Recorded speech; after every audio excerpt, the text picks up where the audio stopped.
ரெண்டாம் கட்ட விசாரணை போயிட்டுருக்கு. இன்னொரு சைடு பார்த்தீங்கன்னா விஜய் கைதாவாரா, விஜய் வந்து சிறையில் அடைப்பாரா அப்படின்னு ஒரு நியூஸில் ஒன்று அப்படியே அந்த டைட்டில் வைக்கிறாங்க. ஸோ கதறது தெரியுது, பட் இவ்வளோ கதறுவாங்கன்னு நம்ம பார்த்ததில்லை. ஏன்னா அவர் போகிற ஒவ்வொரு வாட்டியும் வந்து பார்த்திங்கன்னா எல்லாம் ஒரு சில்மிசம் பண்ணிட்டு போயிடுவார் கதறன் அப்படின்னு சொல்லிட்டு. ஸோ அதே மாதிரி தான் இந்த வாட்டி போகும்போது வந்து ஆர்ட் காமிச்சிட்டு போயிட்டார். ஸோ வேறு மாதிரி இருந்துச்சு. அது வந்து ஒரு ட்ரெண்டிங்காகவே ஆயிடுச்சு. ஏன்னா இந்த மனுஷன் பயப்படவே மாட்டுறாரு அப்படின்னு. எதுக்கு பயப்படணும்? மடியில் கணங்க தான் வழியில் பயப்படணும். அதனால் வந்து இதில் பயப்படுறது ஒன்றுமே இல்லை. யார் தப்பு பண்ணாலும் அவங்க தான் பயப்படணும். விஜய் அது கூலாக ஹேண்டில் பண்ணிட்டு போகிறாரு. அதுவும் நேற்றே கிளம்பிட்டாரு. ஏன்னா அவர் விசாரணையே பார்த்தீங்கன்னா இன்றைக்கி தான், பட் ஆனால் அவர் நேற்றே கிளம்பிட்டு இருந்தார். ஏன்னா போன ஃபஸ்ட்டு விசாரணை வந்து பார்த்தீங்கன்னா ஜனவரி 12 நடந்துச்சு. அது ஒரு 7-8 மணி நேரம் விசாரணை போச்சு. ஸோ அப்பயும் அவர் கூலாக எல்லாத்தையுமே ஹேண்டில் பண்ணிட்டு தான் வந்தார். பட் இந்த வாட்டி வந்து பார்த்தீங்கன்னா ஒரு நாள் முன்னாடியே போயிட்டார். அதுதான் எனக்கு பயம் இல்லை. அது இதுதான் சாம்பிள். ஆட்டு காமிச்சிட்டு போயிட்டாரு. செம்ம லுக் அப்படியே இருந்தார்.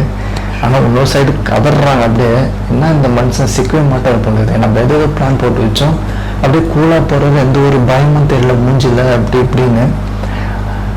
இது யார் மாட்டுவாங்கன்றது கூட வெளியில் தெரியும். விஜயன்னா எல்லாமே புட்டு வச்சாச்சு. இப்போ கூட அந்த விசாரணை போயிட்டு தான் இருக்குது.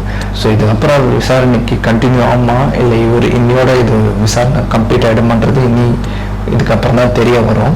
ஸோ அவங்ககிட்ட என்னென்ன கேட்டிருக்காங்கன்னா, நீங்கள் எதுக்கு கூட்டத்தில் இருக்கும்போது உங்களுக்கு அது தெரியலையா? அவ்வளோ க்ரௌடு இருக்கும்போது உங்களுக்கு அது தெரியல, எங்கே ஏதோ ப்ராப்ளம் ஆக போகுதுன்னு உங்களுக்கு தெரியலையா? இல்லாத நீங்கள் கண்டு அந்த மாதிரி விட்டீங்களான்னு ஒரு வார்த்தை கேட்டிருக்காங்க. அப்புறம் வந்து அந்த கூட்ட நெரிசலில் வாட்டர் கேன் பாட்டில் போடும்போது ஆம்புலன்ஸ் போயிட்டுருக்கு, அதுவும் நீங்கள் கவனிக்கலான்னு கேட்டிருக்காங்க. அதே மாதிரி வந்து நீங்கள் கரூருக்கு விட்டு வெளியே போகும்போது யாருக்கிட்ட இன்ஸ்ட்ரக்ஷன் கொடுத்துட்டு போனீங்க, யார் உங்களை போக சொன்னது, இது மாதிரி தகவல் வந்துச்சுன்னு உங்களுக்கு யார் ஃபஸ்ட்டு சொன்னதுன்னு இது மாதிரி நிறைய கேள்விகள் கேட்டிருந்தாங்க. அது எல்லாத்துக்கும் விஜய் கூலாக ஹேண்டில் பண்ணார். நான் வந்து எனக்கு அந்த விஷயம் தெரியுது, ஏதோ நடக்க போகுதுன்னு தெரியுது. என் தொண்டர்கள் மேலாம் தடியடிலாம் நடத்தினாங்க. இதுக்கப்புறம் அங்கே பேச முடியாது, பேச வேணாம்னு நினச்சி தான் நான் அங்கேருந்து கிளம்பிட்டேன் அப்படின்னு சொல்லியிருக்காரு. அதே மாதிரி வந்து கரூருக்கு நாங்கள் போகும்போதே வந்து பார்த்தீங்கன்னா நீங்கள் கிளம்பிடுங்க, இங்கே இருக்க வேண்டாம்னு சொன்னது வந்து காவல்துறையினர் தான் அப்படின்னு சொல்லியிருக்காங்க. ஏன்னா போன வாட்டி வந்து நான் போகவே சொல்ல, இவங்கள தான் கிளம்பிட்டாருன்னு ஒரு உருட்டுனாங்க இல்லையா? அது விஜய் எப்பயும் கிளியர் பண்ணிட்டாரு. நாங்கள் போகல, காவல்துறை தான் இங்கே எந்த ப்ராப்ளம் ஆகிடும், நீங்கள் கிளம்புன்னு சொல்லி அவர் தான் வந்து கிளம்ப சொன்னாங்க. அதனால தான் நாங்கள் போகணும்னு சொன்னது. அதே மாதிரி இந்த விஷயம் வந்து ஏதோ ஒரு தப்பு நடக்குது, நாங்கள் கரெக்டான டைமுக்கு தான் வந்தோம், பட் ஆனால் காவல்துறை தான் யாருமே இல்லை. அந்த என்ட்ரன்ஸ் வரைக்கும் தான் இருந்தாங்க, மற்றபடி அதுக்குள்ளே யாருமே காவல்துறையை நாங்கள் பார்த்ததே இல்லை.